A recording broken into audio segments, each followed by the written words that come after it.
Bahasa Inggris itu.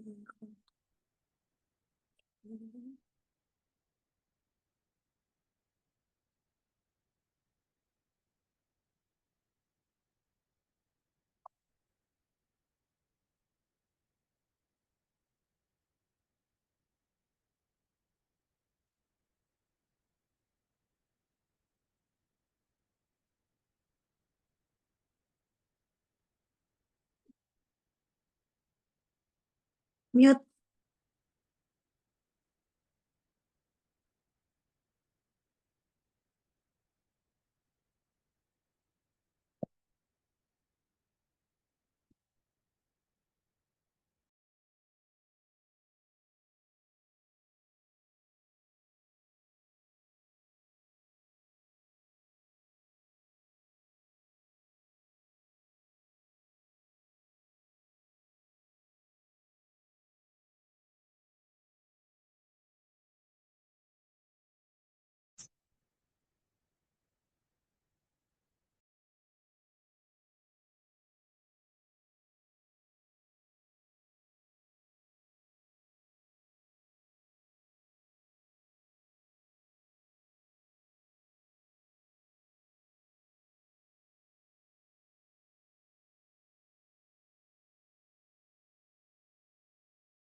Baik, kita mulai ya.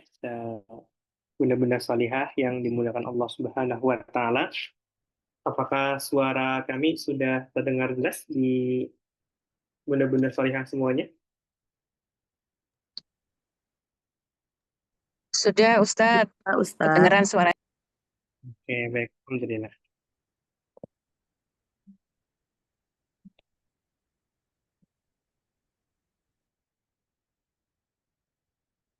Baik, kita mulai ya. Bismillahirrahmanirrahim. Assalamualaikum warahmatullahi wabarakatuh. Waalaikumsalam warahmatullahi wabarakatuh. Alhamdulillah, alhamdulillahilladzi arsala rasulahu bil huda wa dinil haqq liyudhhirahu 'ala dini kullih wa kafa billahi syahida. Asyhadu an la ilaha illallah wahdahu la syarikalah wa asyhadu anna Muhammadan abduhu wa rasuluhu alladzi la nabiyya wa la rasula ba'dah. Alhamdulillah, sahabat Al-Quran yang dimuliakan Allah Subhanahu wa Ta'ala. Pertama-tama, marilah kita senantiasa bersyukur kepada Allah atas segala nikmat yang telah Allah berikan, Allah limpahkan kepada kita semua. Salat dan salam semoga selalu tercurah limpahkan kepada junjungan kita, yakni Habibana wa Nabiyana Muhammad sallallahu alaihi wasallam, kepada para keluarganya, para sahabat, tabi'in, tabi'ut tabi'in, dan juga semoga sampai kepada kita selaku pemegang risalahnya ila yaumil qiyamah. Amin. Allahumma amin. Baik, bunda-bunda solihah yang dimuliakan Allah, bagaimana kabarnya malam hari ini? Sehat semuanya? Alhamdulillah sehat, Alhamdulillah. Ustadz. Alhamdulillah ya. Sudah siap untuk belajar? Insya Allah. Insya Allah ya, Masya Allah. Ustaz doakan semoga bunda-bunda semua senantiasa sehat ya, berkah Amin. umurnya, dan Amin. juga Amin. selalu dalam lindungan Allah Subhanahu wa Ta'ala. Salah satu waktu yang paling mustajab untuk sebuah doa dikabulkan itu adalah ketika kita sedang ada di teman-teman surga.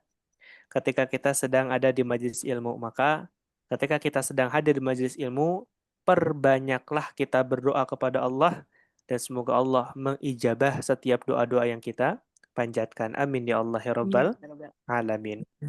Baik, bunda-bunda salihah yang dimuliakan Allah, untuk menambah keberkahan di pertemuan kita pada malam hari ini, kita awali dengan bersama-sama membaca basmalah dan juga doa sebelum belajar.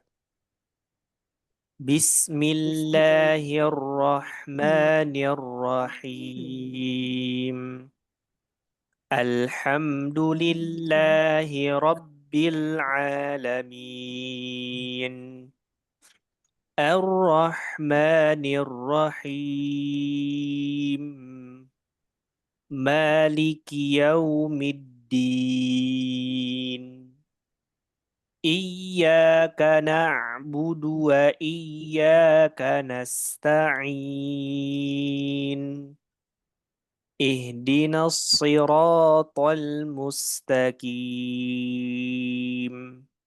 Siratal ladzina an'amta 'alaihim ghairil maghdubi 'alaihim waladdallin.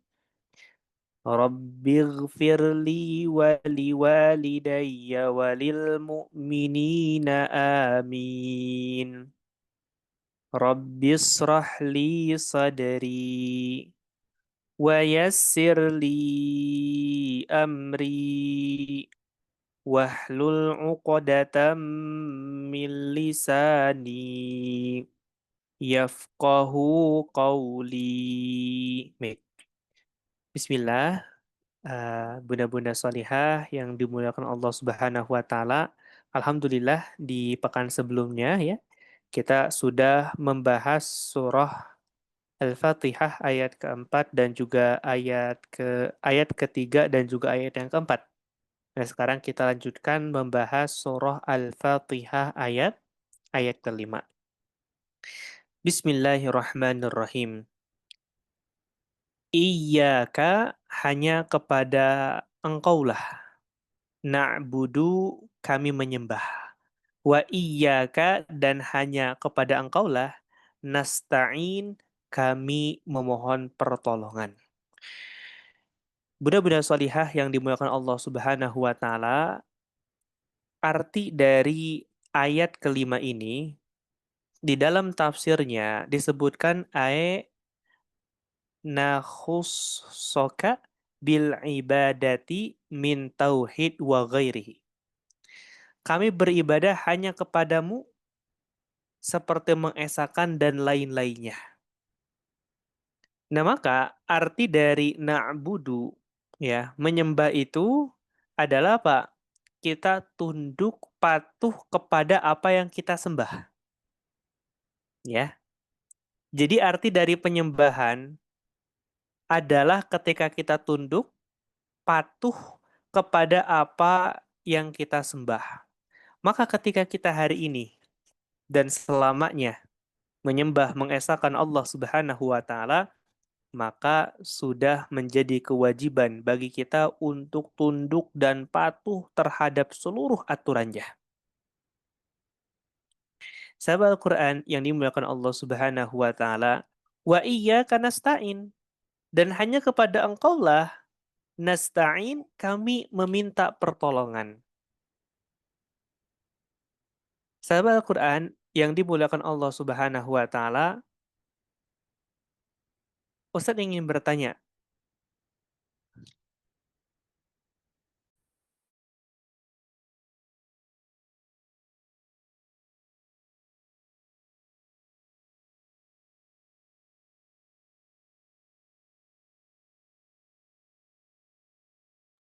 ya. Wa iyyaka nasta'in, dan hanya kepada Engkaulah kami meminta pertolongan. Coba Ustadz ingin bertanya kepada bunda-bunda salihah, pernah nggak kita merasa kecewa? Pernah? Pernah Ustadz. Pernah atau sering? Lumayan. Lumayan kayak gitu ya. Ada satu hikmah yang bisa kita ambil dari sebuah kecewa, ya, yaitu Allah ingin menunjukkan kepada siapa sesungguhnya kita harus berserah diri. Kepada siapa seharusnya kita meminta pertolongan. Kita pernah berharap akan ditolong oleh orang lain, ternyata orang tersebut tidak menolong kita, tidak membantu kita. Maka itu menunjukkan hanya kepada Allah lah kita meminta pertolongan. Maka perkataan orang-orang muslim, perkataan orang-orang mukmin itu senantiasa mengatakan hasbunallah wa ni'mal wakil, ni'mal maula wa ni'man nasir. Allah lah satu-satunya zat yang dapat menolong kita. Ya, mengeluarkan kita dari berbagai macam masalah, mengeluarkan kita dari berbagai macam problematika. Maka dari itu, ketika hari ini kita sedang mendapati masalah, kita sedang menghadapi ujian, apa yang harus kita lakukan? Mendekat kepada zat yang menguasai itu semua. Sebagaimana ketika Nabi Musa dikejar oleh Fir'aun dan juga bala tentaranya, maka terpojoklah Nabi Musa di tepian Laut Merah. Di hadapannya ada lautan yang terbentang begitu luas. Sedangkan di belakangnya ada Fir'aun bersama dengan pasukannya. Ketika itu Nabi Musa pun tidak tahu apa yang harus dilakukan. Di hadapannya ada lautan dan tidak ada perahu di sana, sedangkan di belakangnya pasukan Firaun sedang mengejarnya. Namun yang Nabi Musa pahami, Allah pasti akan bersama dengan orang-orang yang beriman. Hingga pada akhirnya Allah Subhanahu wa taala berfirman kepada Nabi Musa, "Fa'auhayna ila Musa anidrib bi'asakal bahr." Diperintahkan kepada Nabi Musa untuk memukulkan tongkatnya ke tepian Laut Merah. Nabi Musa pun sama seperti kita, sahabat Al-Quran. Nabi Musa nggak tahu ditolong dengan cara apa. Namun, yang Nabi Musa selalu yakini bahwa Allah pasti akan bersama dengan orang-orang yang beriman. Allah pasti akan menolong orang yang beriman. Maka dari itu, sahabat Al-Quran yang dimuliakan Allah, kita harus beralih dari pengharapan pertolongan kepada manusia menjadi satu-satunya pengharapan itu hanya kepada Allah Subhanahu wa taala. Tempat satu-satunya kita meminta, tempat satu-satunya kita memohon, tempat satu-satunya zat yang maha kuasa terhadap alam semesta ini. Oleh karena itu, bunda-bunda salihah yang dimuliakan Allah Subhanahu wa taala, awal dari kecewa itu adalah ketika kita berharap kepada makhluk. Coba deh, kita sama-sama bermuhasabah. Awal dari kekecewaan itu berasal ketika kita terlalu berharap kepada manusia. Ya, nah maka dari itu, sahabat Al-Quran yang dimuliakan Allah, tempat kita berharap, tempat kita meminta apapun, itu hanya kepada Allah Subhanahu wa Ta'ala. Nah maka, kalau kita punya masalah, kita sedang mendapati ujian, jangan menjauh dari Allah, tapi mendekat kepada Allah.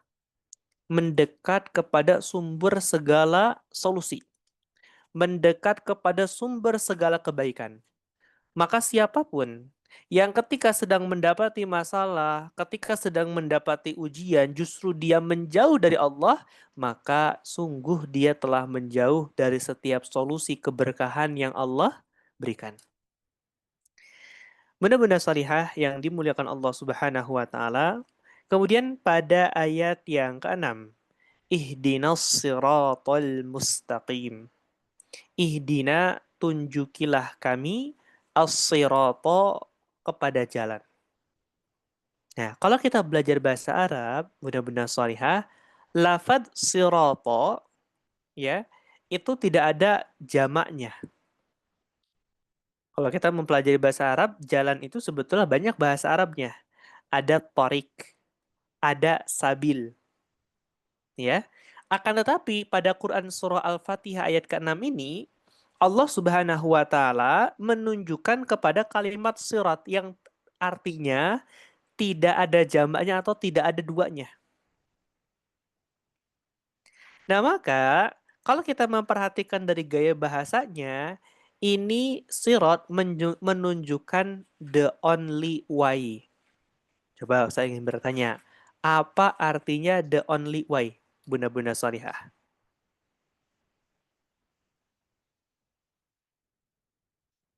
Ada yang tahu? The only way.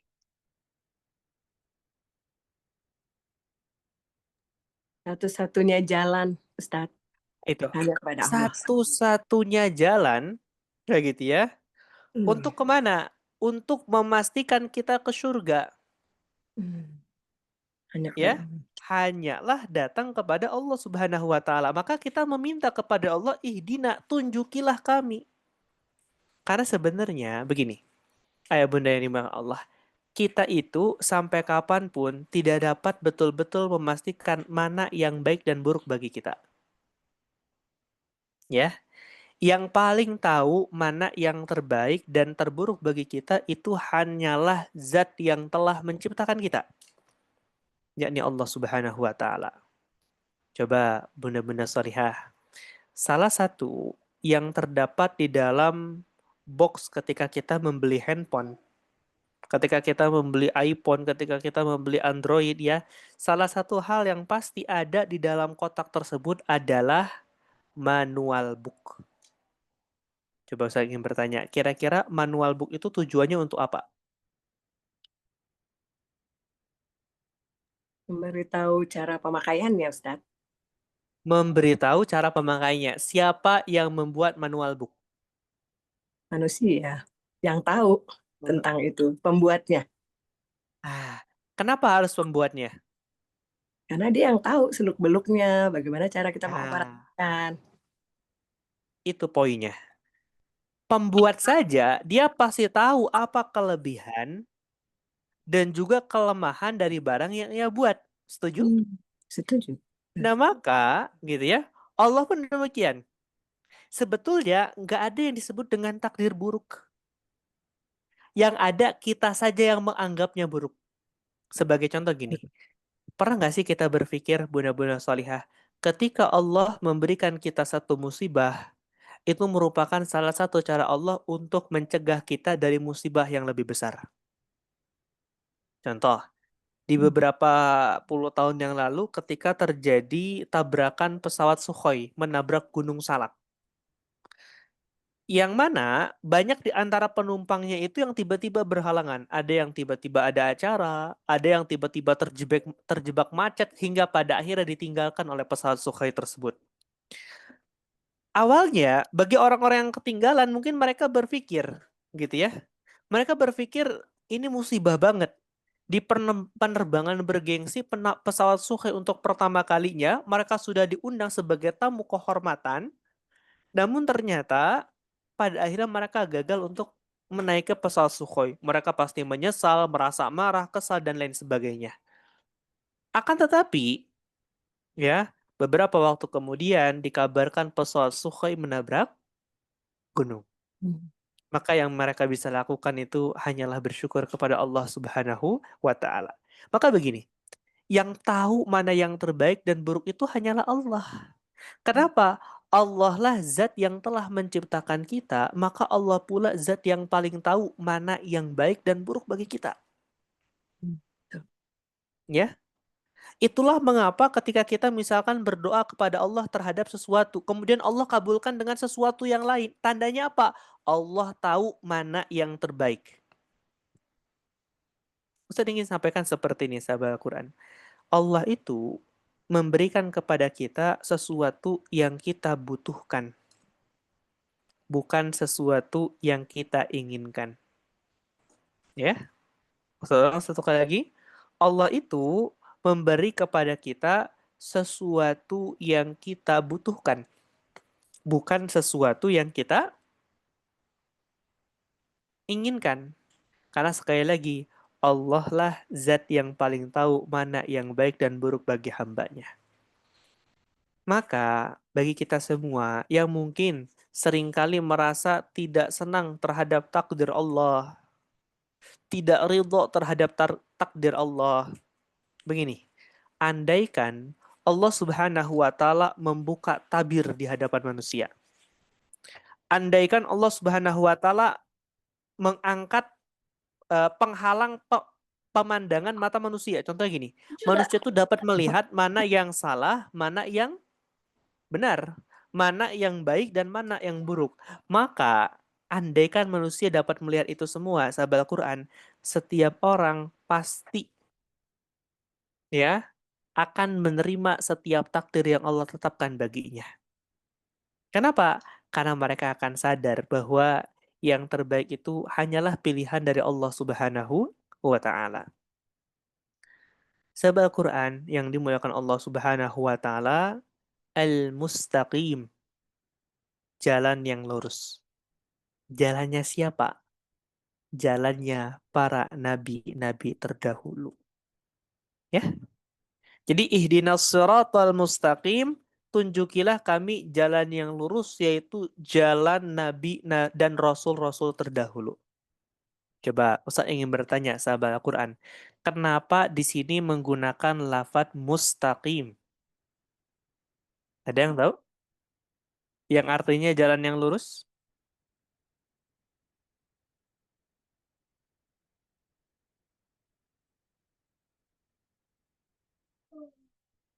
Coba ada yang tahu tidak sahabat Al-Quran?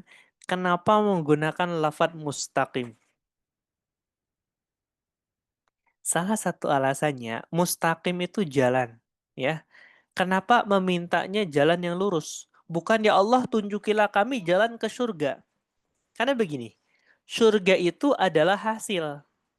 Sedangkan jalan itu adalah apa? Proses. Yes. Maka ada yang lebih penting dibandingkan yang lebih Hasilnya. penting dalam satu perjalanan itu adalah prosesnya, bukan hasilnya.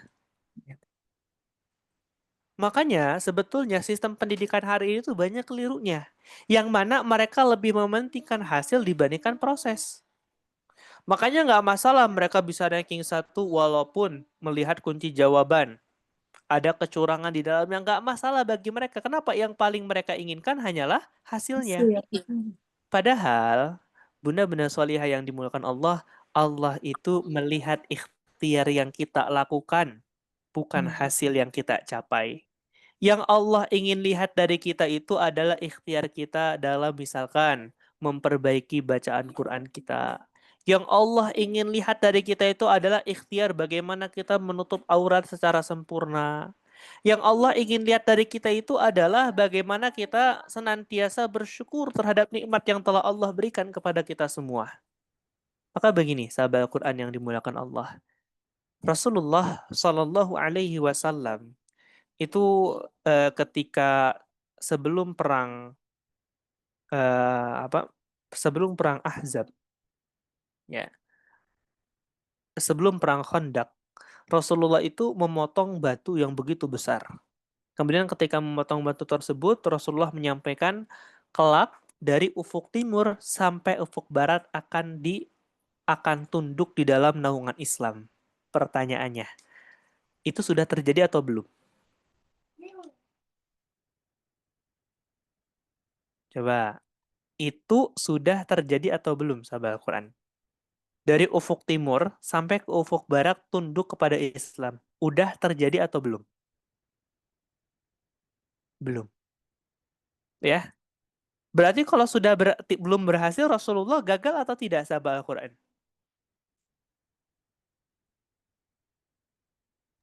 Tidak Oh, gagal. Hmm? Karena kan masih proses, berarti tidak gagal dong. Di sini Rasulullah ingin mengajarkan kepada kita, nanti itu semua akan tercapai di akhir zaman. Tapi pondasi-pondasi yang Rasulullah sampaikan, itulah yang menjadi penyemangat untuk orang-orang atau generasi yang hadir berikutnya. Nah, maka dari itu, mudah-mudahan solehan yang dimuliakan Allah, kewajiban kita itu proses. Kewajiban kita itu ikhtiar. Adapun hasil itu urusannya Allah Subhanahu wa taala. Kita hari ini terus berikhtiar untuk menjadi pribadi yang lebih baik dari hari kemarinnya, terus berusaha. Allah itu mencintai proses kita, ya. Makanya begini, ketika misalkan seorang suami mencari nafkah, kewajiban dia itu mencari nafkah. Nanti hasilnya dapat berapapun, misalkan dapatnya 50.000, dapatnya 100.000, itu urusannya Allah. Yang penting Allah sudah melihat bagaimana ikhtiarnya dalam memberikan nafkah yang terbaik untuk keluarga dan juga anak istrinya. Ya. Nah, maka inilah mengapa di sini bukan ihdinas siratal jannah. Bukan ditunjuki jalan menuju surga, tapi tunjuki jalan yang lurus. Nah, maka bunda-bunda solihah yang dimuliakan Allah Subhanahu wa taala, ada salah satu doa ini yang sangat bagus untuk kita amalkan. Biar mudah Ustadz baca dengan bahasa Indonesia begini. Ya Allah, jadikanlah yang baik itu terlihat baik di mata kami ya Allah. Ya Allah, jadikanlah yang buruk terlihat buruk di hadapan kami ya Allah. Karena sekarang kita hidup di zaman yang baik terlihat buruk, yang buruk terlihat baik. Ya, orang ketika membuka auratnya secara terang-terangan dianggap kemodernan. Ya, keren, stylish dan lain sebagainya. Akan tetapi ketika dia sedang ikhtiar untuk menutup aurat, apa yang diucapkan? Kayak gitu ya. Agamis lah, sok suci lah, kearab-araban lah gitu. Ya. Udah kalau mau pakaian syar'i sana pergi ke Arab, itu mah budaya Arab. Orang yang berbicara seperti itu sama dengan dia tidak pernah membuka sejarah. Ya, menutup aurat secara sempurna, berakhlakul karimah, itu adalah sesuatu yang diajarkan oleh Islam. Sedangkan bangsa Arab itu, sahabat Al-Quran dan dimuliakan Allah, mereka itu dalam masa kejahiliahannya. Misalkan yang sering dilakukan oleh bangsa Arab itu adalah bertawaf dalam kondisi telanjang, menyembah berhala yang ada di sekeliling Ka'bah, kayak gitu ya.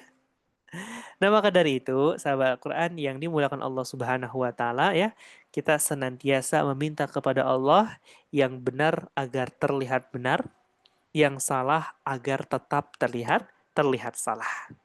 Maka dari itu, bunda-bunda salihah yang dimuliakan Allah, yuk kita semangat belajar. Kita semangat untuk melayakkan diri kita agar mendapatkan apa? Mendapatkan keridhaan Allah Subhanahu wa taala. Karena sesungguhnya begini, gak ada satupun kebahagiaan yang didapati oleh seorang muslim yang lebih baik dibandingkan mendapatkan ridho dan juga ampunan dari Allah Subhanahu wa taala. Ya. Nah, maka dari itu, sahabat Al-Quran yang dimuliakan Allah Subhanahu wa taala ya, di sini ya kita senantiasa meminta, ya Allah bimbinglah kami ya Allah. Ya Allah kuatkanlah kami dalam proses hijrah ini ya Allah. Ya Allah jadikanlah sesuatu yang halal terlihat indah di mata kami dan sesuatu yang haram terlihat buruk di hadapan kami. Kenapa kita meminta seperti itu ya?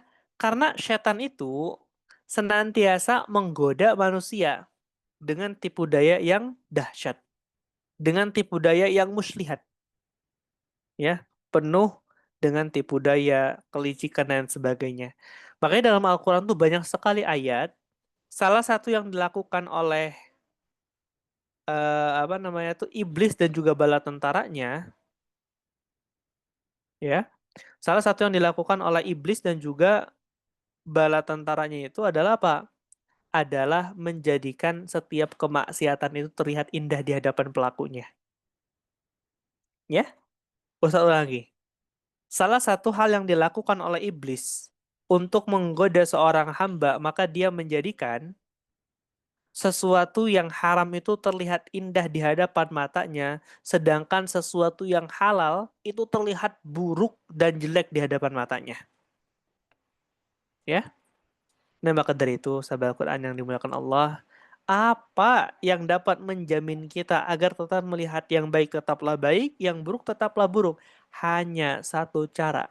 Ketika kita apa? Ketika kita bersama dengan pasangan kita sama-sama belajar tentang Islam. Karena semakin banyak ilmu yang kita miliki, maka akan semakin merunduk. Akan semakin tunduk dan taat kepada Allah Subhanahu wa Ta'ala. Kita lanjutkan. Benda-benda solihah yang dimuliakan Allah. Jalan yang seperti apa? Siratal ladzina an'amta alaihim. Yaitu jalan alladzina orang-orang yang an'amta telah engkau anugerahkan nikmat alaihim kepada mereka. Siapa mereka itu sahabat Al-Quran? Coba ada yang tahu nggak? Siapa yang dimaksud mereka dalam ayat ini?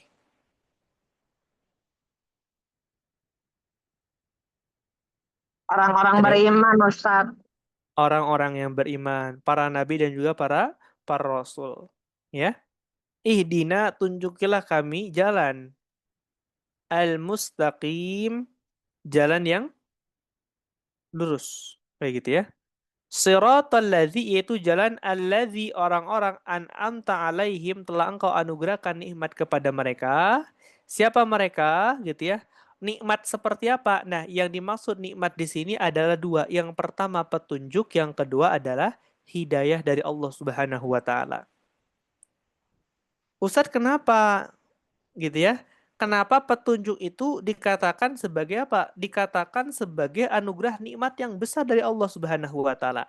Karena begini, kalau misalkan kita menempuh satu perjalanan, kita belum pernah sampai di tempat tujuan, kondisi jalanan pun sepi, kita kehilangan sinyal, maka apa yang akan terjadi kepada kita sahabat Al-Quran?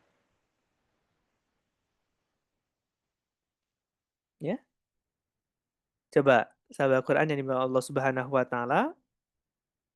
Jadi, itu merupakan salah satu apa nikmat yang begitu besar ketika kita mendapatkan petunjuk. Kan kita sedang melakukan perjalanan yang kita nggak pernah melakukan perjalanan ke tempat tersebut. Apa yang paling kita butuhkan? Coba, apa yang paling kita butuhkan sahabat Al-Quran? Petunjuk, Ustaz. Petunjuk. Google Maps.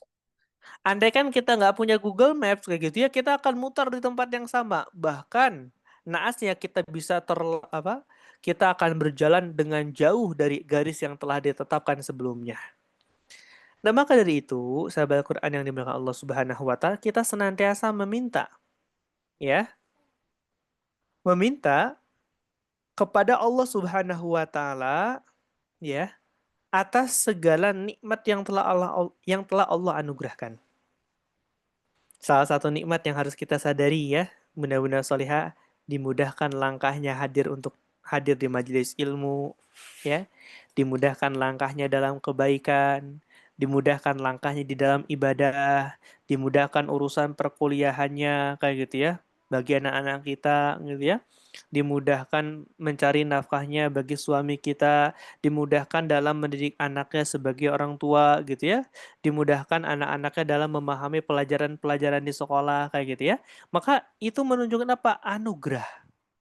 Kadang begini, ada orang yang menganggap bahwa yang dimaksud nikmat itu hanya tentang uang. Kira-kira betul atau salah, Bunda-Bunda Solihah?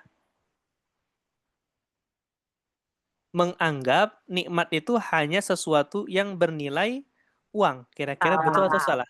salah? Salah. Salah, kayak gitu ya. Karena begini, pernah nggak sih ngerasa tiba-tiba ketika lagi jalan ada yang ngasih tahu banyak kempes gitu ya? Itu bagian dari nikmat sahabat Al-Quran. Hindar Ya, dari musibah. iya. Kita lagi apa? Lagi tiba-tiba merasa panas di rumah kita, tiba-tiba turun hujan. Itu bagian nikmat. Kita lagi di jalan, tiba-tiba ada yang ngingetin resleting tasnya terbuka gitu ya. Alhamdulillah barang kita nggak ada yang jatuh gitu. Itu nikmat. Maka yang paling nggak enak hidupnya itu orang yang menganggap nikmat itu tentang sesuatu yang berupa uang. Karena begini, benar-benar solihah. Ada orang yang ada orang yang gajinya besar, rezekinya sedikit. Ya, coba soal lagi. Ada orang yang gajinya besar, rezekinya sedikit. Kebayang nggak, benar-benar solihah? Apa contohnya gajinya besar tapi rezekinya sedikit? Apa contohnya? Nggak bisa menikmati gaji besarnya, Ustaz. Nggak bisa menikmati gaji Merasa besar. kurang terus. Kekurangan terus. Nah, betul. Banyak gajinya besar tapi rezekinya sedikit. Ada pula orang yang gajinya kecil tapi Nikmatnya besar. rezekinya sedikit juga. Subhanallah. Kayak gitu ya. Jadi ada orang yang gajinya besar, rezekinya sedikit. Ada orang yang gajinya kecil, rezekinya sedikit pula. Ada orang yang gajinya besar, rezekinya besar. Beda-beda. Kayak gitu. Nah, maka dari itu, begini contohnya. Gaji besar tapi rezekinya sedikit. Ada salah seorang pengusaha terkenal, dia mempunyai 20 maskapai yang ada di seluruh belahan dunia. Tapi seumur hidup, dia tidak pernah naik pesawat. Kenapa? Dia punya salah satu penyakit yang namanya hyperfobia. Ya, hyperfobia. Ketakutan yang berlebihan terhadap ketinggian. Dia punya ratusan pesawat yang tersebar. Seumur hidup nggak pernah dia masuk pesawat. Ya gitu ya.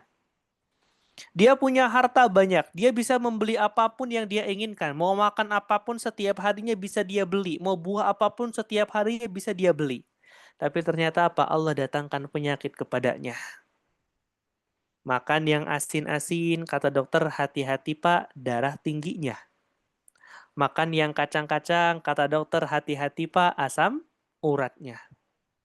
Makan yang manis-manis, kata dokter, hati-hati Pak, diabetesnya.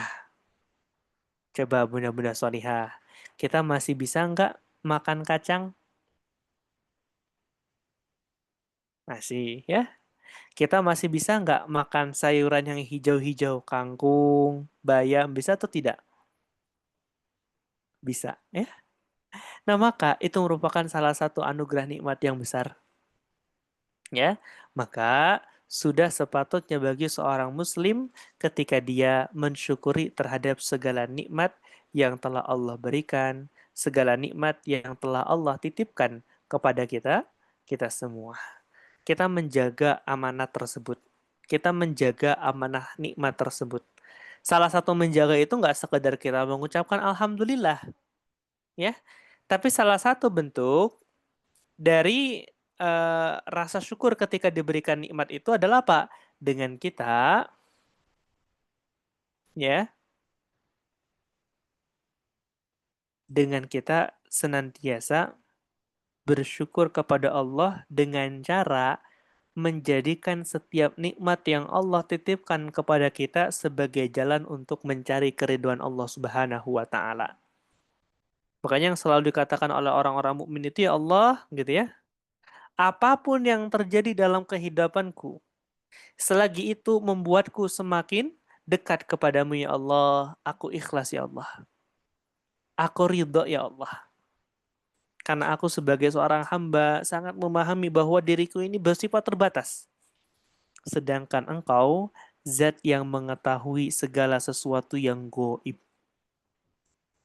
Ya, sesuatu yang goib.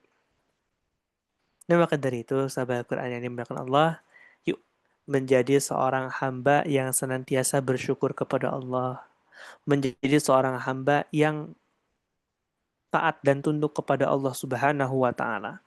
Menjadi seorang hamba yang senantiasa taat kepada Allah, baik dalam kondisi banyak orang ataupun dalam kondisi sendirian.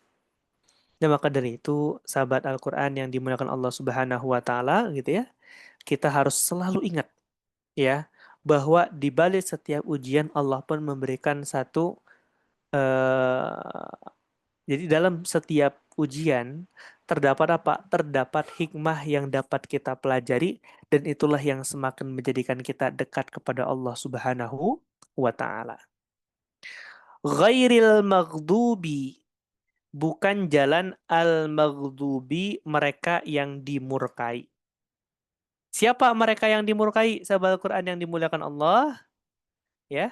Siapa yang oh ya, kembali lagi dulu tadi. An'amta alaihim, anugerahkan nikmat, dan nikmat yang lainnya adalah nikmat hidayah. Coba bunda-bunda solihah pernah nggak sih merasa kita sedang futur, tiba-tiba Pak ketika kita scroll sosmed ada satu nasihat yang seolah-olah nasihat tersebut hanya diberikan kepada kita atau sedang apa? Sedang menyindir kita. Pernah nggak merasa seperti itu? Belum pernah? Sering Ustadz. Apa, Kayak Ustaz? gitu ya? Atau tiba-tiba kita lagi random nggak pernah buka ceramah, tiba sekalinya buka ceramah ternyata relate banget dengan apa yang kita alami dalam hidup. Kayak gitu. Nah, maka di sini Kak sahabat Quran yang dimuliakan Allah, disinilah menunjukkan bahwa hidayah itu mahal. Ya, hidayah itu mahal. Setiap orang sudah pasti dapat hidayah, tapi nggak setiap orang mau menerima hidayah. Itulah yang menjadikan hidayah itu mahal. Ya, jadi sahabat Quran yang dimuliakan Allah Subhanahu Wa Taala, setiap orang mendapatkan hidayah. Gak ada istilahnya kenapa kamu belum bertobat, saya nanti nunggu dapat hidayah. Setiap orang udah dapat hidayah. Kenapa kamu nggak rajin sholat, nanti saja. Kayak gitu ya. Nah, maka tidak seperti itu. Jadi hidayah itu adalah sesuatu yang mahal, nggak setiap orang mendapatkannya. Ghairil maghdubi, bukan jalan orang yang mereka bukan jalan dari mereka yang dimurkai oleh Allah. Siapa yang dimurkai oleh Allah Subhanahu wa taala? Ya, yang dimurkai oleh Allah Subhanahu wa taala wahumul Yahudi, yaitu mereka orang-orang Yahudi. Ya. Mereka adalah orang yang dimurkai oleh Allah Subhanahu wa taala. Salah satu faktornya adalah mereka ya seringkali membuat keonaran, membuat kerusuhan dan sangat sulit sekali bagi mereka untuk taat kepada Allah. Ya, kalau kita berbicara orang-orang Yahudi itu kan Allah sudah menurunkan kitab Taurat kepada mereka. Allah sudah menunjukkan berbagai macam mukjizat Nabi Musa alaihi salam. Allah sudah mengajarkan apa namanya? eh, Allah telah memberikan berbagai macam nikmat, tapi itu nggak cukup untuk membuat mereka itu tunduk dan patuh kepada Allah.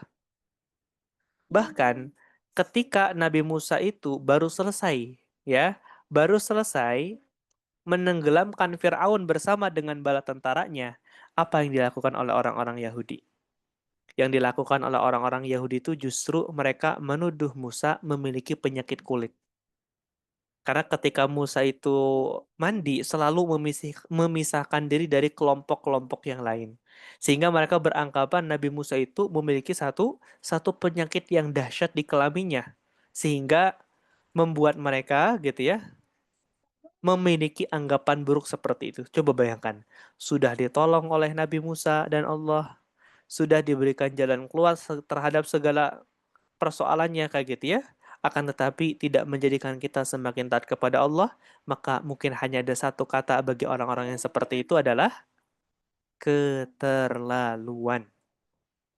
Ya, setelah datang tanda-tanda kekuasaan Allah, tapi tidak menjadikannya semakin dekat kepada Allah, tidak menjadikannya semakin taat kepada Allah Subhanahu wa Ta'ala, maka ya, itu menunjukkan sesuatu yang terlalu.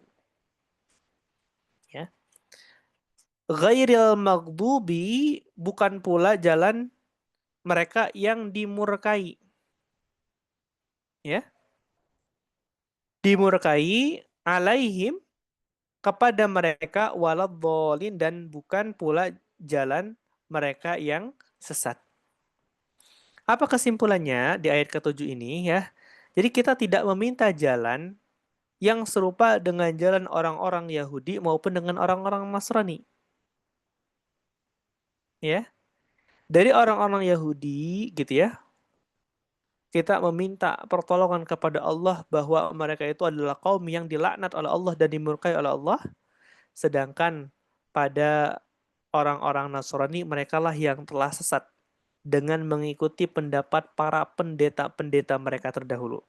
Maka begini, sahabat Al-Quran yang dimuliakan Allah, yang perlu kita pahami ya, dalam belajar itu kita harus mengenal yang namanya objektif. Paham nggak maksudnya objektif, sahabat Al-Quran? Ini salah satu yang sering dilakukan oleh orang-orang Bani Israel. Apa yang sering dilakukan oleh orang-orang Bani Israel? Orang-orang Yahudi terdahulu.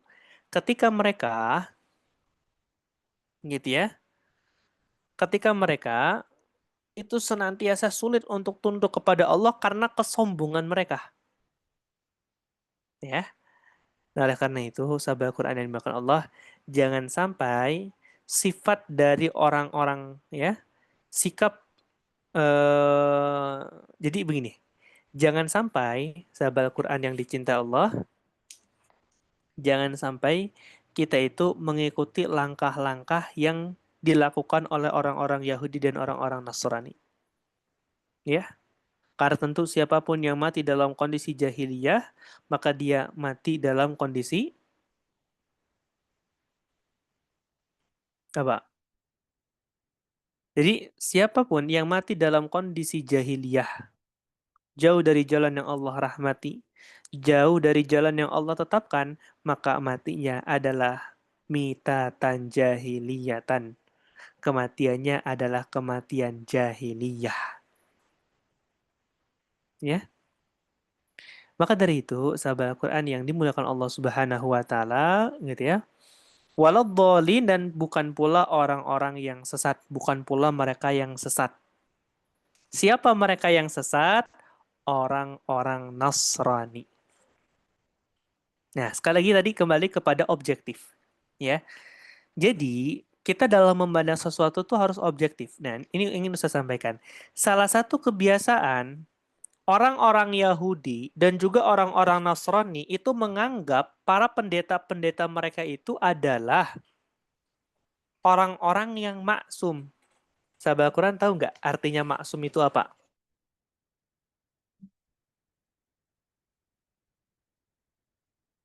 Enggak, Ustadz. Maksum itu nggak punya kesalahan. Maksum itu nggak punya dosa. Menganggap apa yang disampaikan oleh para pendeta mereka itu semuanya benar. Nah, bahkan ketika pendeta mereka salah, mereka apa yang mereka lakukan? Ketika pendetanya salah, mereka tetap bela. Nah, maka nggak boleh kita seperti itu. Karena begini, misalkan kita ngefans banget ke salah satu ustadz terkenal, tiba-tiba ustadz tersebut mengatakan sesuatu yang salah, maka jangan kita tolong. Maafan, jangan kita eh, jangan kita tetap kekeh mengatakan itu benar. Yang salah katakan salah. Namun walaupun misalkan ustadz yang kita idolakan gitu, mengatakan sesuatu yang salah, dia meminta maaf gitu ya, tidak menjadikan ya kita kehilangan hormat kepada mereka. Nah, salah satu yang dikritisi oleh orang-orang yang terjadi pada masa ini itu adalah mereka ketika mengikuti seorang ulama gitu ya, mereka mengikuti seluruhnya, ya. Mau yang dikatakan itu benar, mau yang dikatakan itu salah, mereka tetap mengerjakannya. Itu keliru, ya. Karena begini, belajar kepada siapapun, manusia itu nggak lepas dari yang namanya kesalahan. Makanya begini, rumus dalam belajar itu adalah ambil dagingnya, buang durinya. Bunda-bunda solihah kalau lagi makan ikan, dimakan nggak durinya? Ya enggak dong Ustadz. Ya, tapi rata-rata Iya. kan nggak dimakan durinya. Kayak gitu Iya. ya. Karena Iya. sakit. Nah, maka begitupun ketika kita belajar kepada seorang guru. Guru kita pun punya keterbatasan. Guru kita pun punya kelemahan. Nah, maka apa yang harus kita lakukan sebagai seorang murid yang baik kepada guru kita adalah, Pak, ketika yang dikatakan guru kita itu kebenaran, maka gitu ya, perjuangan untuk menyampaikan kebenaran tersebut. Tapi kalau guru kita terlihat ada kurangnya, ada salahnya, kayak gitu ya, maka kita hormati dengan cara apa? Memberikan nasihat, namun langsung dibicarakan secara empat mata. Tidak boleh di hadapan umum, ya. Nah, maka dari itu, sahabat Al-Quran yang dimuliakan Allah Subhanahu wa Ta'ala, gitu ya, jangan sampai hari ini kita benci kepada orang-orang Israel, kita benci kepada orang-orang kafir, sedangkan casing, ya, apaan? Benci kepada orang-orang kafir, sedangkan tingkah laku kita pun menyerupai mereka. Sahabat Al-Quran, salah satu ciri khas dari orang-orang Yahudi dan orang-orang Nasrani adalah mereka senantiasa menjadikan ayat-ayat Allah itu sebagai sebuah candaan. Ya, menjadikan ayat-ayat Allah itu sebagai prasmanan belaka. Apa maksudnya prasmanan, Ustadz? Gitu ya. Sebagaimana kita ketika di prasmanan, kita mengambil sesuatu yang kita sukai dan kita meninggalkan sesuatu yang tidak kita sukai. Nah, maka dalam berhukum Allah tuh nggak boleh seperti itu. Apapun yang Allah dan Rasulnya tetapkan, maka ya, kalau itu perintah wajib untuk kita mengerjakannya. Akan tetapi kalau itu merupakan larangan, maka wajib bagi kita untuk meninggalkannya. Nah, maka sahabat Quran yang berkawan misalkan gini, kita berbicara tentang apa namanya? Misalkan begini, kita ketika datang kepada kita perintah untuk melaksanakan sholat, kita mengerjakannya. Ketika datang perintah kepada kita untuk menunaikan zakat, kita mentaatinya. Kayak gitu ya. Akan tetapi ketika Allah memerintahkan kepada kita untuk menjauhi riba, justru kita mengerjakannya. Dengan dalil, Ustadz, kapan saya punya rumah impian kalau saya nggak berhutang riba, Ustadz? Ya? Kenapa lagi sahabat Quran yang dimuliakan Allah? Ketika Allah memerintahkan kepada manusia untuk menjauhi zina, justru dia malah mendekati zina. Maka dari itu, sahabat Quran yang dimuliakan Allah,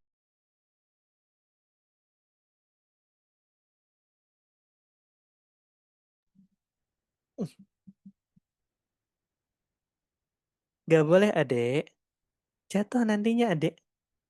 Ya, nah, mohon maaf ya, sahabat Quran ada sedikit iklan. Tadi sampai mana sahabat Quran yang dimuliakan Allah? Menjauhi larangan Allah, zina malah mendekati zina. Nah, kayak gitu. Untuk apa kita hafal seluruh ayat Quran, tapi ada satu ayat yang kita tinggalkan? Dalam Quran surah Al-Isra, wala taqrabuz zina. Kita mendekati sesuatu yang mendekatkan kepada kita zina. Di situ, wala taqrabuz zina, janganlah engkau mendekati zina. Zinahnya haram, begitupun apa-apa yang mendekatkan kita kepada zina. Ya, maka jangan sampai dalam berhukum itu setengah-setengah. Kita nih, ya, mentaati 99 perintah Allah dari 100 perintah, tapi ingkar kepada satu perintah. maka apa? Tidak sah keimanan kita kepada Allah. Karena keimanan itu menuntut totalitas. Ya, keimanan itu menuntut totalitas.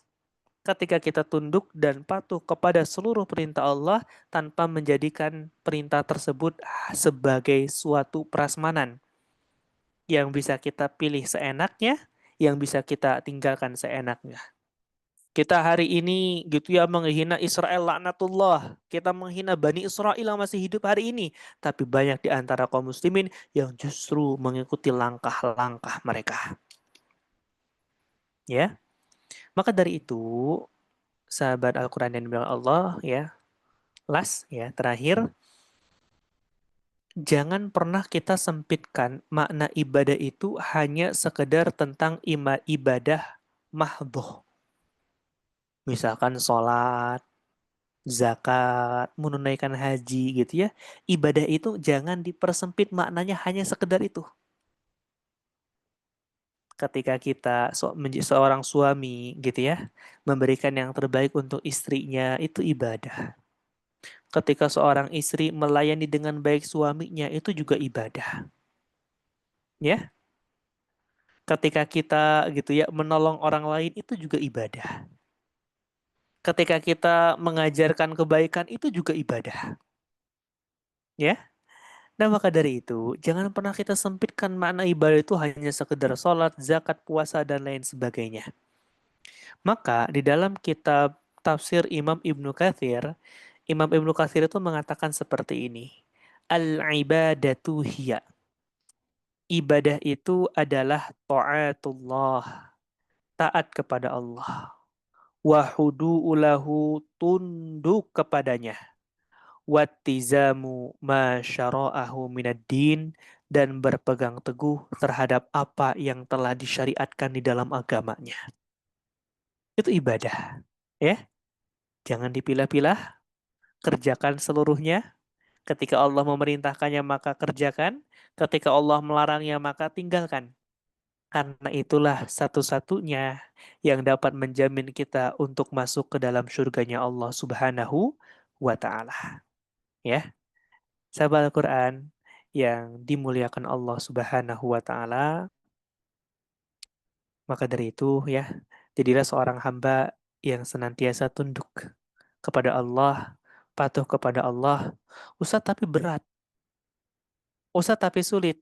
Di balik kesulitan tersebut, di balik rasa berat tersebut, terdapat apa? Terdapat banyak pahala yang telah Allah titipkan kepada kita semua. Ya. Nah, maka sahabat Al-Quran, kalau ini kan mungkin kebanyakan dari daerah Bekasi dan daerah Jakarta ya. Coba ketika malam dingin atau panas di sana Bunda-Bunda Solihah? Panas, gerah Ustadz. Panas. Kapan terjadi saat dingin-dinginnya? Sebelum subuh kayaknya. Sebelum subuh kayak gitu ya, dingin sekali. Coba bayangkan sahabat Al-Quran. Ketika kita subuh gitu ya, jauh apa namanya tuh, dijauhi oleh matahari saja, itu membuat suhu itu sedingin ini gitu ya. Apalagi kalau kita dijauhi dari zat yang memiliki matahari. Ya.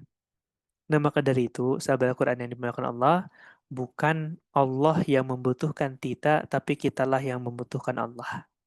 Maka tunduk dan patuh kepada Allah, karena itu satu-satunya kunci untuk mendapatkan keselamatan, baik itu di dunia maupun di akhirat.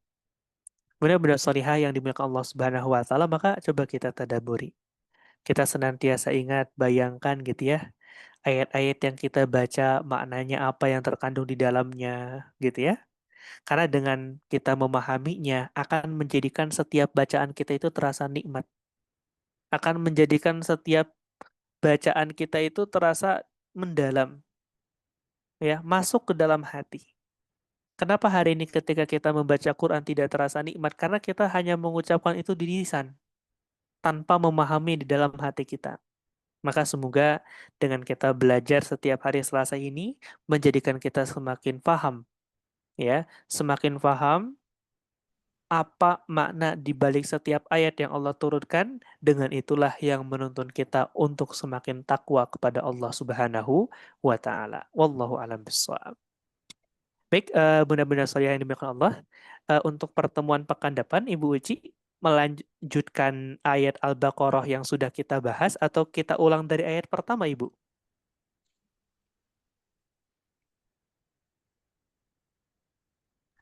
Assalamualaikum. Waalaikumsalam warahmatullahi Kejar-kejaran naik wabarakatuh. motor tadi Ustadz, alhamdulillah nyampe. Karena kemarin yang Al-Baqarah kan eh baru aku, Rahma, sama Tika ya Ustadz ya. Ya, Nggak apa-apa, kita ulang lagi boleh? oh diulang lagi saja kayak gitu ya. Iya, nggak apa-apa Ustadz ya. Oke, baik.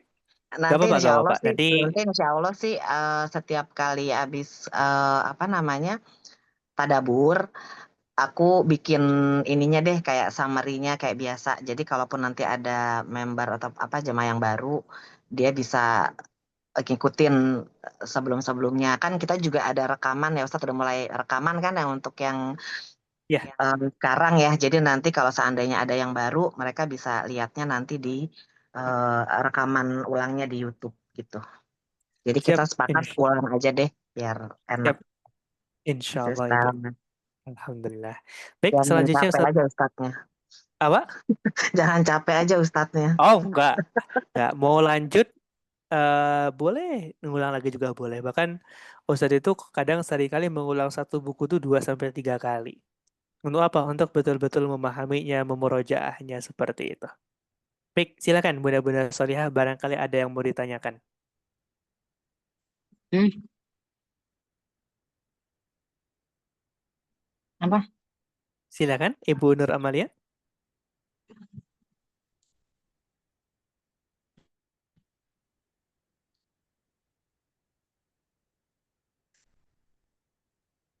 Oh, ini kayaknya nggak sadar ya. Mikrofonnya kebuka nih. Ustadz, Ya, aku boleh nanya nggak? boleh. Misalnya nih, dalam menghadapi ujian hidup, Hmm? dalam menghadapi ujian hidup, kadang kan kita butuh teman untuk berbagi ya Ustadz ya.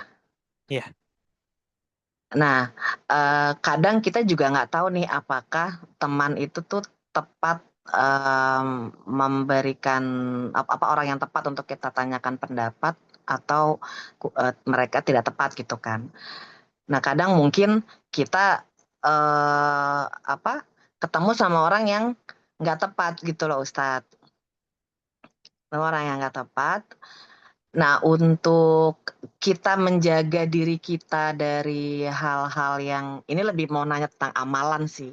Menjaga Hmm, dari kita dari lingkungan yang memang eh, akan membawa apa ya? Mereka bukan ngasih hal buruk, tapi mereka nasihat, tapi nasihatnya itu ternyata sebenarnya nggak baik gitu. Sedangkan kita oke. mungkin dalam kondisi kita lagi galau atau lagi apa kan kadang kita yang penting terima masukan kita kadang suka susah nyaring gitu kan.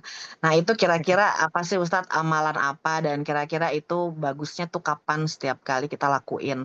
Apa cukup di zikir pagi petang atau seperti apa gitu Ustadz? Oke, baik. Amal harus seperti apa yang kita lakukan gitu ya. Agar misalkan ketika kita curhat Ibu ya, ketika kita curhat dan apa gitu ya selalu mendapatkan orang-orang yang tepat begini. Di dalam kitab namanya kitab Ta'lim Muta'alim. Sayyidina Ali itu pernah mengatakan ada 6 syarat orang yang menuntut ilmu. Itu ada di buku yang Ustadz bikin, Ibu. Di ibu yang Ustadz bikin tentang adab-adab para penuntut ilmu. Salah satunya adalah irsyadun ustadzi. Ustadz yang terpilih. Maksudnya apa? Kita kalau mau konsultasi sesuatu memang dengan orang yang paham di dalamnya. Dalam perkara tersebut. Ibu Uci, kalau misalkan mau belajar bahasa Inggris, jangan datang ke guru bahasa Arab. Tapi datang ke orang yang memang paham bahasa Inggris.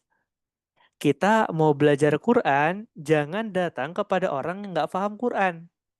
Malah pahamnya Bible contohnya, kayak gitu ya. Nah, maka ini menunjukkan gitu ya, sesuatu, Nabi itu kan pernah mengatakan gini, sesuatu yang apa amanah yang diberikan kepada orang yang tidak tepat, maka akan membawa kehancuran. Coba kita lihat aja. Ketika amanah jatuh ke tangan orang yang tidak tepat, kayak gitu ya, maka tinggal lihat bagaimana detik-detik kehancurannya. Nah, maka yang kita lakukan yang pertama, gitu ya, ketika kita bertanya tentang sesuatu dalam kehidupan itu, jadi begini.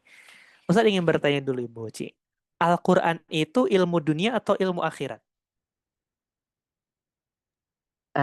Dua-duanya Ustadz. Dua-duanya. Cara membimbing kita hidup di dunia supaya tujuannya ya seperti yang Al-Quran bilang, kita memang tujuannya itu untuk di akhirat. Nah, Oke. caranya itu ada petunjuknya di Quran. Gitu. Oke. Jadi sebetulnya Al-Quran itu ilmu dunia. Kenapa Al-Quran itu hanya untuk kita amalkan ketika kita hidup di dunia? Maka kadang ada orang yang ngomong gini, ya kamu jangan belajar ilmu akhirat terus dong gitu ya. Harus balance ilmu dunia dan juga ilmu akhiratnya. Apa ilmu akhirat? Di akhirat udah nggak ada kewajiban sholat. Di akhirat udah nggak ada kewajiban puasa. Yang ada adalah balasan dari Allah Subhanahu wa Ta'ala. Maka Al-Quran itu ilmu dunia. Untuk kita amalkan, untuk kita kerjakan selama kita hidup di dunia. Kayak gitu. Nah, maka salah satu amalan yang kita lakukan gitu ya, Ibu Ci yang dimakan Allah Subhanahu wa Ta'ala, eh, agar kita meminta kepada Allah Subhanahu wa Ta'ala untuk dikumpulkan dengan orang-orang yang baik, dengan orang-orang yang saleh gitu ya. Walaupun kita tahu gitu ya, ada orang yang dia itu bermaksiat tapi nggak ngajak kita kepada maksiat, tapi nggak sengajak-ngajaknya tetap akan membawa dalam tanda kutip ya, akan membawa sesuatu yang tidak baik untuk kehidupan kita. Pasti ada. Kayak gitu kan gini. Kata Nabi itu kan kalau kita berteman dengan orang yang menjual minyak wangi, paling minimal kita itu ke bawah wangi walaupun kita nggak punya minyak wangi gitu. Kita berteman dengan orang yang pandai besi, walaupun kita nggak lama di tempat pandai besi tersebut, paling minimal apa? Kita ke bawah bau besinya, ke bawah bau pembakarannya kayak gitu ya. Maka ini menunjukkan teman-teman kita itu menunjukkan kualitas kita. Maka salah satu yang harus kita lakukan adalah memperbanyak berteman dengan circle-circle orang yang saleh, dengan circle orang yang taat. Kenapa? Karena begini, kalau kita bersama dengan orang yang taat, malu nggak kalau kita maksiat? Malu. Contoh gitu ya, kita ba'da subuh kebiasa tidur lagi. Terus kita lagi nginep nih di rumah orang yang soleh, orang yang solehah, yang biasa ba'da subuh zikir, baca Quran. Usah diyakin yang biasa tidur lagi pasti malu. Jaga image kayak gitu ya. Ya, malu dong ya. Saya juga minimal nggak zikir, nggak baca Quran, minimal saya nggak boleh tidur. Itulah pengaruh lingkungan itu sangat besar. Ya, seperti itu. Wallahu a'lam bishawab, Ibu Uci. Oke, silakan bunda-bunda salihah yang lain boleh barangkali ada yang ingin ditanyakan.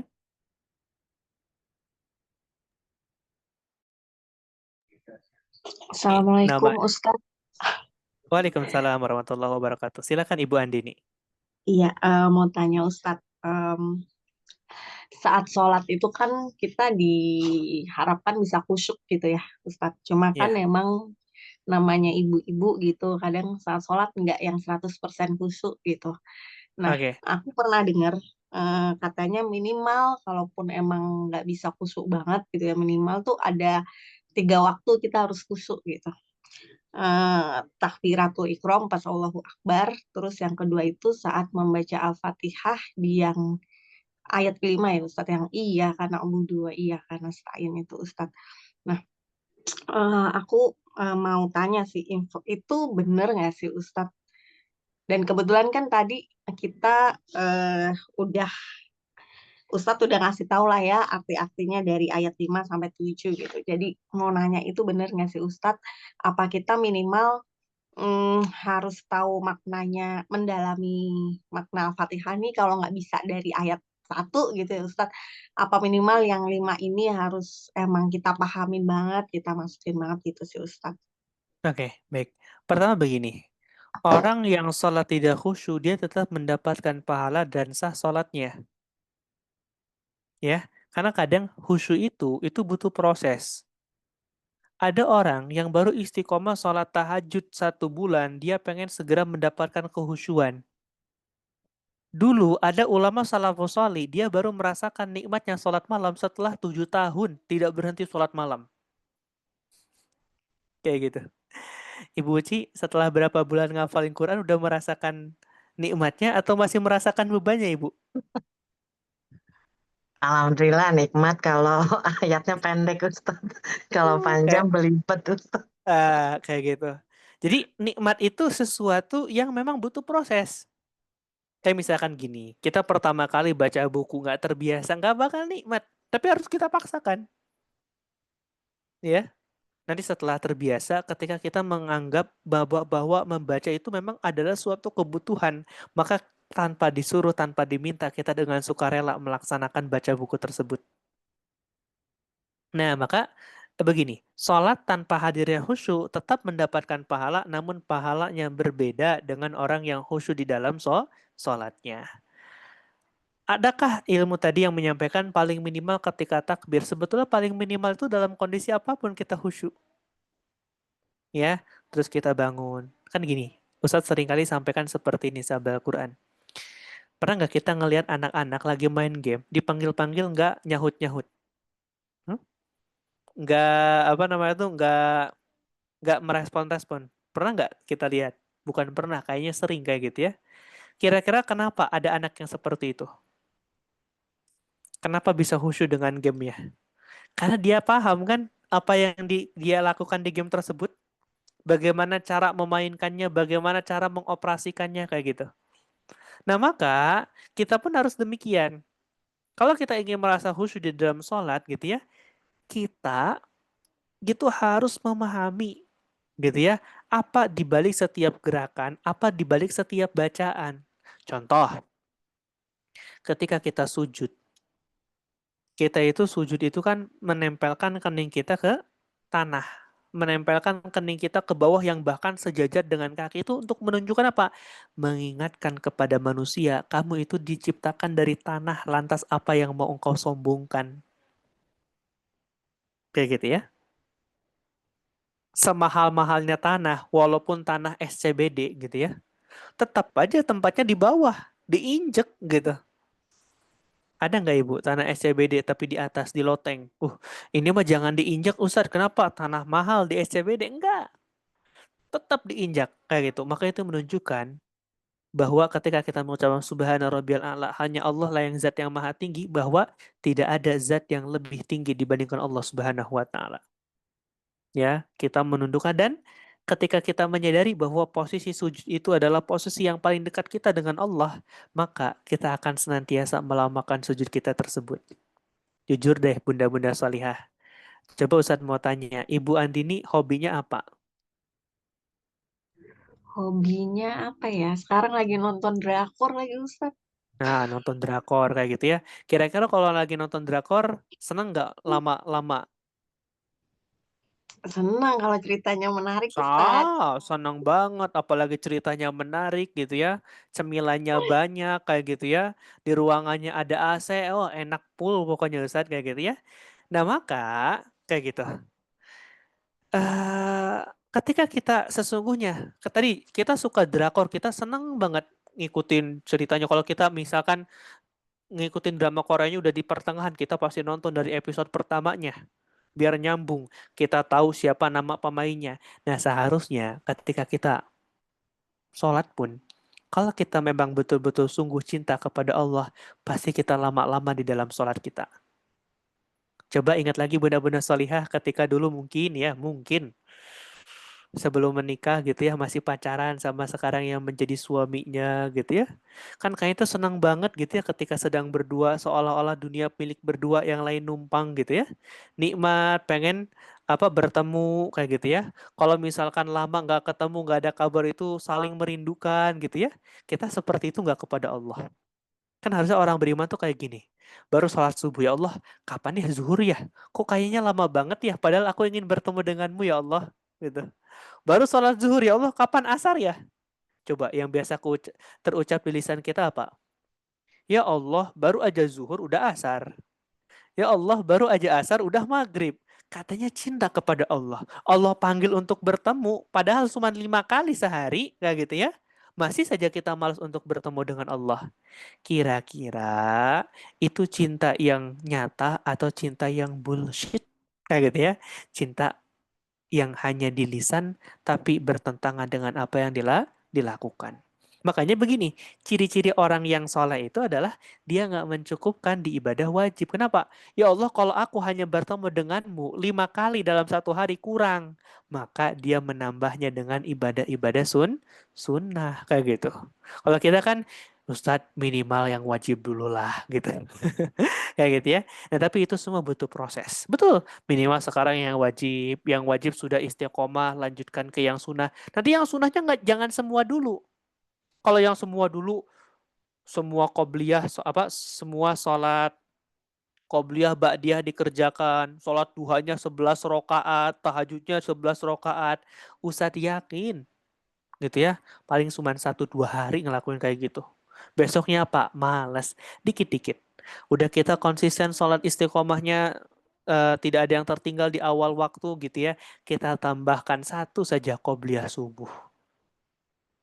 Qobliyah subuhnya sudah konsisten, tambahkan sholat tahajudnya. Nggak usah banyak-banyak, 2 rakaat aja.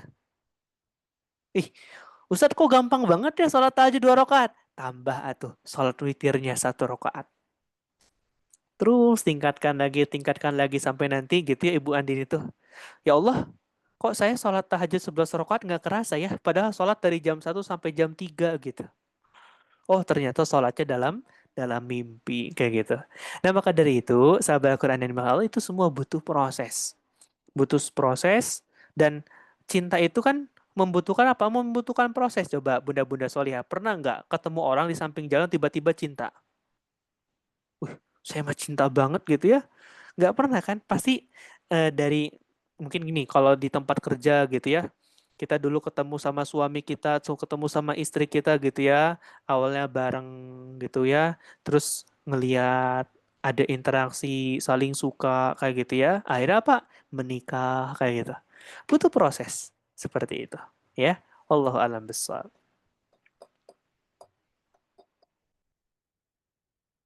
Silakan, boleh. Bunda-bunda Solehah barangkali mau ada satu pertanyaan lagi, boleh. Ustadz, nih kemarin kakak ipar aku nitip pertanyaan. Oh, Mbak Wasi gimana? ada di sini nggak Mbak Wasi?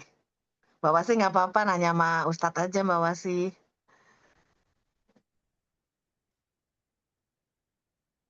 Malu orangnya. Jadi gini dia kakak ipar ini kan Kadarullah baru kehilangan kakak ipar aku baru kakak kandungnya suami aku. Nasar kan baru berpulang. Terus belum belum masuk 100 hari kayaknya apa udah ya bulan Juni apa Juli gitu. Pas puasa Ustadz waktu itu. Nah, kemarin Mbak Wasi nanya, boleh titip tanya ke Ustadz enggak gitu kalau seandainya dia ini mengaji terus sedekah itu untuk dihadiahkan pahalanya kepada almarhum suami gitu, almarhum kakak ipar aku itu bagaimana hukumnya Ustadz? Begitu kurang lebih Mbak Wasi ya pertanyaannya ya. Nanti kalau kurang silakan ditambahin. Malu orangnya Ustadz, pemalu. Oh, siap. Sangat, sangat boleh. Sangat boleh, sangat direkomendasikan. Gitu ya. Bahkan kalau di daerah kami itu ada yang seringkali ketika ingin mengirimkan hadiah bacaan Quran, karena mungkin merasa saya mungkin bacaan Qurannya belum pasti Ustadz kayak gitu ya, itu meminta orang di rumahnya baca Quran 30 juz setiap hari selama 1 bulan pertama. gitu ya, diniatkan untuk mengirimkannya kepada almarhum, kayak gitu ya. Dan itu sampai, doa itu akan sampai ketika kita tunjukkan kepada siapapun. Nah, termasuk gitu ya, salah satu pahala yang paling besar nih, sahabat Al-Quran yang dimuliakan Allah. Salah satu yang pahala yang paling besar adalah apa? Kita beli Quran di Haramain, di Masjid Nabawi gitu ya, di Masjid Nabawi, kemudian di masjid apa lagi? Di Masjidil Haram, kita simpan tuh di raknya. Kita kasih nama untuk orang tua kita, untuk suami kita, pahalanya nyampai. Kan kalau di Haramain itu orang padat ya, baca Quran itu setiap waktu silih berganti seperti itu ya. Nah, maka coba bayangkan berapa banyak pahala yang akan didapatkan. Tapi ada pahala yang ini akan terus mengalir juga. Dan nggak perlu jauh-jauh ke Haramain, pahalanya bahkan bisa jadi lebih besar. Apa? Bunda-bunda salihah gitu ya, saran dari Ustadz, kayak gitu ya. Kita adakan pengajian. Yang mana pengajian itu ya, kita kumpulkan misalkan anak-anak tetangga-tetangga kita yang ada sekitar kita gitu ya. Ajari mereka tentang akhlak, ajari mereka tentang hadis, ajari mereka tentang Al-Quran gitu ya. Coba kebayang. Terus kita niatkan apa? Kita niatkan itu semua kita niatkan untuk mengirimkan pahala kepada almarhum yang sudah mendahului kita. Kebayang nggak berapa banyak pahalanya? Kita ketika berdoa, kita tuh punya dosa loh sahabat Al-Quran. Ya, coba anak-anak yang masih belum balik. Ketika mereka berdoa gitu ya, diri-dirinya, jiwa-jiwanya itu masih bersih. Belum punya dosa. Kebayang nggak? Kayak gitu ya. Kebayang nggak seberapa mustajab doa mereka? Makanya Ustadz tuh kalau lagi datang ke rumah Taufik itu seringkali apa? Doain ya gitu ya. Ustadz sedang ikhtiar ini, semoga dimudahkan, dilancarkan gitu ya. Kenapa? Ustadz sadar gitu ya. Kita ini udah dewasa, pasti punya kesalahan, punya dosa. Sedangkan anak-anak yang di hadapan kita, itu masih bersih-bersih. Jauh dari dosa. Kalaupun mereka sudah balik, dosanya nggak sebanyak kita gitu. Seperti itu ya. Maka bunda-bunda solihah, kalau ada kesempatan, ada waktu gitu ya, adakan. Nggak usah di tempat yang besar, misalkan di ruang tamu kita cukup buat 10 orang, coba umumkan ke tetangga-tetangga ngaji di sana, kayak gitu ya. Nggak apa-apa kita yang ngajarinya juga gitu ya. Ibu Lucy atau Ibu tadi Andini gitu yuk. Terus di akhir tuh selalu didoakan gitu ya untuk apa almarhum suaminya, insya Allah itu doanya sampai. Kayak gitu ya, dan itu sangat dianjurkan seperti itu. Termasuk juga bunda kami itu, ibunda kami itu konsisten ya, sedang mengkonsistenkan tuh ingin sedekah setiap bulan atas nama ibundanya yang sudah meninggal. Nah, termasuk juga per 3 bulan itu pengen mengirimkan apa infak untuk apa Al-Quran. Kayak gitu ya, Al-Quran, kemudian Al-Quran tersebut dibagikan ke tempat-tempat yang memang membutuhkan Al-Quran di sana, terutama tempat-tempat pelosok yang paling membutuhkan itu. Ya di pelosok-pelosok itu, nah bunda-bunda saya pernah nggak hadir ke pelosok, misalkan di pelosok Garut atau apa, pernah nggak? Kayaknya belum ya, seringnya di kota gitu. Di pelosok-pelosok itu bunda-bunda solihah sulit banget untuk mendapatkan Quran. Kalau Ustaz nih, lagi ke pelosok itu Qurannya tuh udah kumuh, bahkan sudah dimakan rayap. Masih mereka baca istiqomah gitu. Nah, maka salah satu yang mereka butuhkan itu adalah Al-Quran yang betul. Seperti itu ya. Wallahu a'lam bishawab. Semoga Allah memberikan pahala yang berlimpah untuk orang-orang yang sudah mendahului kita. Boleh jadi itu pasangan kita, boleh jadi itu suami kita, pasangan kita, suami kita, istri kita, orang tua kita gitu ya, mertua kita, saudara kita. Pertama, semoga Allah menerima iman dan Islamnya, dan semoga Allah mengirimkan banyak pahala kebaikan untuk mereka semua dan menempatkan mereka di sebaik-baiknya tempat kembali, yakni di surganya Allah Subhanahu wa taala. Amin ya Allah ya rabbal alamin ya. Jadi bunda-bunda solihah harus rajin nih baca Qur'annya. Sebulan sekali minimal hatam. Niatkan itu untuk orang tua kita yang sudah nggak ada, untuk suami kita yang sudah nggak ada, ngalir pahalanya. Makanya jangan malas gitu ya. sebulan sekali doang kok hatamnya. Atau kalau bisa sebulan 10 kali gitu ya. Sebulan 30 kali. Berat Ustaz sebulan 30 kali mah. Nanti kapan waktu buat saya main Ustaz? Nanti kapan waktu buat saya nonton drakor Ustaz? Nanti kapan waktu saya buat shopping Ustaz gitu ya. Kalau Ibu Uci mah nanti kapan Ustaz saya waktu buat apa beli makanan di Gojek gitu ya Bu ya. Kayak gitu. Nah, maka sahabat Al-Qur'an dari Allah Subhanahu wa taala, yuk kita sama-sama semua. Seorang muslim itu paling minimal sebulan sekali khatam Quran. Paling minimal. Ya, paling minimal. Ya udah kalau kita mungkin belum terbiasa 3 bulan sekali. Yang penting kita ikhtiarkan gitu ya, agar melayakkan kita mendapatkan pahala yang besar dan mendapatkan ampunan dan ridho dari Allah Subhanahu wa taala. Baik, sahabat Al-Quran yang dimakan Allah, Ustaz, satu lagi mudah-mudahan Ustaz, terkait boleh? yang kita ngirim pahala apa doa Hmm? itu betul nggak kalau setiap kali kita mengirimkan apa doa apa bacaan Quran kita atau sedekah kita itu kita selalu sebut doanya Robbana taqabbal minna innaka antas samiul alim. Soalnya saya tahu dari TikTok takutnya sesat lagi. Oke, boleh. Itu salah satu doa yang dianjurkan. Oh, Tapi berarti nggak setiap kali nggak kita menghadiahkan nggak itu, nggak mesti seperti itu juga. Kenapa? oh, Karena Allah itu mengetahui apa-apa yang ada di dalam hati kita. Ya, tapi ketika kita mengamalkan seperti itu, Rabbana taqabbal minna innaka antas samiul alim wa tub alaina innaka antat tawwabur rahim. Gitu ya. Itu boleh. Sangat dianjurkan Ibu, bahkan dibaca di dalam setiap doa. Nah, kalau bagi kita yang masih hidup gitu ya, doa yang terbaik itu yang diajarkan oleh Nabi dalam salah satu hadisnya. Doanya tuh seperti ini. Nanti Ustadz pernah ajarkan nggak?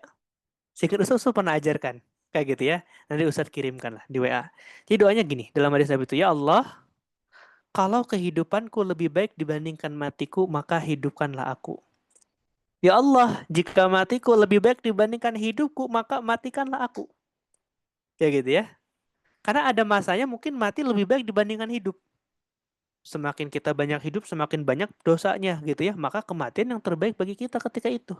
Maka intinya kita meminta sesuatu yang terbaik menurut Allah Subhanahu wa taala. Seperti itu Ibu Lucia ya. Baik, sahabat Al-Quran yang dimana Allah Subhanahu wa taala. Ini ada beberapa yang absen ya. Ibu Rahma juga Iya. Ustadz, eh, boleh ya. itu enggak tanya satu lagi dikit aja. Boleh Begini, dikit lagi ya. Ini Ustadz Kak, 2 menit lagi mau ngajar oke, soalnya, tapi nggak apa-apa boleh. sip. Oke. Jadi kalau tadi kan siapa Mbak Uci bilang kan itu apa sih dibacakan doa. Nah, kalau untuk niat nih, kita kan misalkan saya setiap hari tuh kirim baca Quran buat almarhum suami saya dan seluruh keluarga yang sudah meninggal. Itu harus disebutkan setiap kita mau mulai baca Quran atau cukup sekali aja? Sebetulnya paling utama itu disebutkan. Oh, disebutkan ya Misalkan, setiap kita mulai eh itu ya. oke, ibu-ibu benar-benar suka memperhatikan nggak orang yang memimpin tahlil? Biasanya suka ada ucapan gini, ila hadratin nabiyil mustafa Muhammadin sallallahu alaihi wasallam, terus dilanjutkan gitu ya. Terus ada ucapan gini, khususon ila ruhi gitu ya. Sebutkan namanya kayak gitu ya. Khususon ila ruhi, sebutkan namanya. Itu paling utama disebutkan. Sebutkan siapa nama-namanya kayak gitu ya. Buat suami kita namanya siapa, bin siapa, buat orang tua kita namanya, kemudian bin siapanya sebutkan. Kayak gitu. Makanya kalau ibunda kami itu suka ditulis tuh dicari kertas gitu ya. Siapa, siapa, siapa, siapanya gitu ya. Biar setiap berdoa itu didoakan satu-satu. Karena Allah itu sangat suka terhadap doa yang spesifik. Bahkan kita lagi pengen garam, ya Allah saya pengen garam itu nggak masalah. Kayak gitu ya. Seperti itu. Nah, adapun apakah boleh kita langsung saja berdoa? Boleh saja sebetulnya. Ketika kita sudah meniatkannya, kayak gitu ya. Maka itu nggak masalah sebetulnya. Tapi lebih utama kita sebutkan untuk siapa-siapanya. Baik, Nah, mungkin Ustaz. nanti Oke. bacaan-bacaannya gitu ya bisa kita pelajari biar bisa juga kita amalkan. Itu bacaan-bacaan yang sering dibaca ketika tahlil. Seperti itu ya. Wallahu a'lam bishawab. Baik, bunda-bunda solihah yang dimuliakan Allah, saya doakan semoga bunda-bunda solihah senantiasa sehat ya, berkah umurnya dan selalu dalam lindungan Allah Subhanahu wa taala. Insya Allah berarti bertemu lagi hari Jumat ya di Talaki Quran Surah Oh iya, Al-Fatihah Jumat gitu. itu jadi bada maghrib atau bada isya, Ustadz? Ini ayo yang mau ikut Eh, setoran Al-Fatihah, ini baru 2 yang nyetor, 3. Oke, Jumat kayaknya kayaknya kalau Ba'da maghrib lagi pada ini ya. Seingat Ustadz, Ibu Uci juga lagi ada agenda kalau Ba'da maghrib itu. Betul nggak? Baru selesai latihan Ibu? Bada maghrib ya. Enggak ya? Nah, mau Ba'da maghrib atau mau jam 8? Putus-putus, Ustadz. Mau Ba'da maghrib atau jam 8? Oh. Ya udah, Gimana kita nih yang lain? Tika yang udah nyetor juga, Tika, Mbak Wasi mau jam berapa? Jam 8. Pada maghrib boleh ya? Apa biar nggak kemalaman takut ketiduran Ustadz? Afwan. boleh Ba'da maghrib ya jam 18.30 insya Allah. Nanti Bada Ustadz maghrib. ajarkan Ya udah, secara boleh. teorinya termasuk ujiannya kayak gitu ya. Yuk kita persiapkan nanti ujian yang terbaik ya. Seperti itu. Benar-benar salihah Ayo kita Kak cukupkan Koko, dulu Mbak ya. Nia, Andini, Mbak Wasi udah setor ya. Ini udah berapa tuh yang setor? Allah. Ya nanti Oke, ya. belum. siap. Mbak Ustadz Sandra, izin, Ustadz izin Mbak pamit Nunung. ya. Oke, Sahabat Al-Quran Oke, ya. makasih banyak, banyak Ustaz. Ustaz. Siap, izin pamit ya. Sehat-sehat. Semoga Sampai bisa ketemu Jumat bermanfaat. semuanya. Assalamualaikum. Waalaikumsalam. Waalaikumsalam warahmatullahi wabarakatuh.